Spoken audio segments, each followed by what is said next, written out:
வைகாசி விசாகம் அப்படிங்கிறது முருகனோட பர்த்டே அப்படின்னு சொல்கிறாங்க.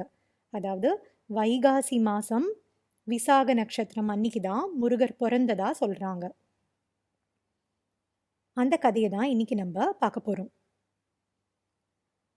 முன்னாடி ஒரு காலத்தில் சூரபத்மன், தாரகாசுரன், சிங்கமுகன் அப்படின்னு 3 அசுரர்கள் இருந்தாங்களாம். அவங்க 3 பேரும் ரொம்ப கஷ்டம் கொடுத்தாங்களாம். உலகத்தில் இருக்கிற எல்லாருக்கும் ரொம்ப கஷ்டம் கொடுத்தாங்களாம். தேவர்கள் எல்லாரையும் ரொம்ப ட்ரபிள் பண்ணாங்களாம். அதனால தேவர்கள் எல்லாம் என்ன பண்ணாங்க, போய் சிவன் கிட்ட ஹெல்ப் கேட்டாங்களாம்.